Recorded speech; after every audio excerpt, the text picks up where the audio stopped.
Bonjour, je m'appelle Mathilde Legrand. Je suis doctorante en robotique médicale à l'Institut des systèmes intelligents et de robotique à Sorbonne Université à Paris.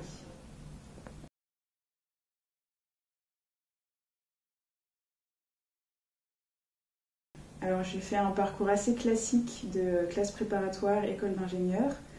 Puis ensuite j'ai fait un master en biomécanique à l'École polytechnique fédérale de Lausanne en Suisse. Et c'est un peu là en fait que j'ai découvert tout ce qui était biomécanique et notamment robotique de réhabilitation. Et c'est vraiment pendant ces 2 ans que j'ai découvert ce domaine et que je me suis dit que c'était là-dedans que je voulais travailler. Alors que j'avais plutôt une formation de mécanique du solide, mécanique des fluides, et je me suis un peu réorientée vers cette robotique de réhabilitation.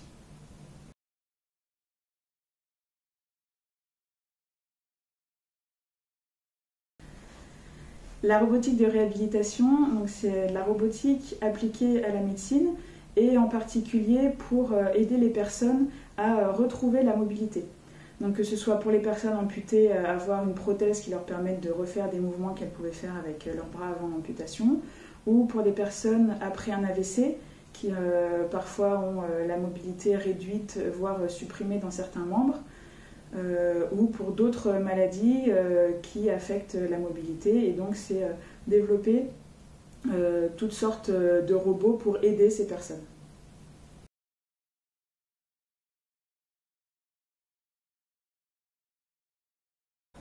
Ce qui m'a donné envie, c'est vraiment l'application. C'est vrai que quand j'ai commencé ce master à l'EPFL, je me suis dit je vais faire de la biomécanique, comme ça je pourrais utiliser tous les outils mathématiques que j'ai acquis sur l'étude du corps humain. Et puis ensuite avec cette composante robotique, ça permettait à la fois d'allier les compétences d'ingénieur que j'avais avec une envie que je sentais aussi d'avoir un métier qui soit tourné vers l'humain plus que tourné vers les transports, le génie civil ou quelque chose de peut-être plus matériel.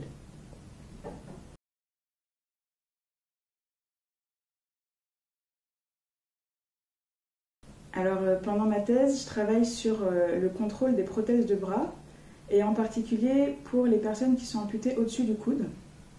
Parce qu'aujourd'hui, on parle beaucoup des prothèses robotisées, prothèses bioniques, mais en fait quand on regarde un peu plus particulièrement comment ça fonctionne, c'est juste 2 capteurs qui sont, donc 2 électrodes, qui sont situés sur les muscles de la personne. Et c'est un espèce de langage morse entre les contractions des muscles de la personne et le mouvement de la prothèse. Ça crée un mouvement très saccadé, qui demande beaucoup de concentration à la personne pour faire un mouvement qui nous paraît tout simple. Et donc on cherche encore aujourd'hui à trouver un mode de contrôle qui soit plus naturel, plus fluide, qui demande moins de concentration. Donc c'est un gros challenge que j'essaye en partie de résoudre dans ma thèse. Et ce sur quoi je travaille, c'est d'utiliser ce qu'on appelle les mouvements de compensation. Donc ces mouvements, c'est quand notre membre ne fonctionne pas tout à fait correctement. Typiquement, même quand on a juste une entorse du poignet ou du coude, on va quand même avoir tendance à vouloir faire les gestes qu'on fait d'habitude parce qu'on aime bien être autonome. Et donc on va utiliser d'autres parties du corps que celles qui sont un peu handicapées. On va utiliser notre tronc, par exemple, pour se pencher pour attraper quelque chose si notre coude ne fonctionne pas très bien. Et donc l'idée qui est développée dans ma thèse, c'est d'utiliser ces mouvements, de les enregistrer, de les capter et de faire bouger la prothèse en fonction de ces mouvements pour permettre à la personne de faire le geste qu'elle est en train de faire avec les mouvements de compensation, mais tout en réduisant ces compensations avec le mouvement de la prothèse.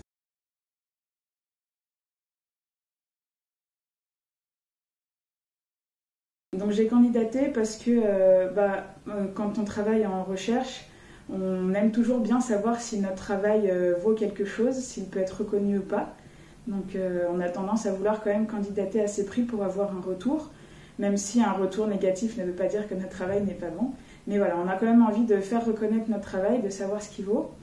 Et puis c'est vrai que ce prix a une caractéristique un peu particulière, puisque donc pour les femmes et la science, il s'adresse uniquement à des femmes, comme son nom l'indique.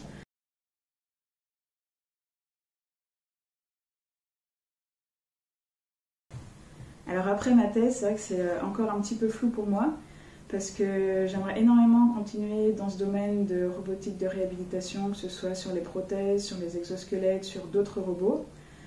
C'est un parcours qui n'est pas forcément évident. D'une part, savoir sur quel projet travailler, avec qui, connaître les bonnes personnes au bon moment. Donc j'ai quand même envie d'essayer de poursuivre dans cette voie.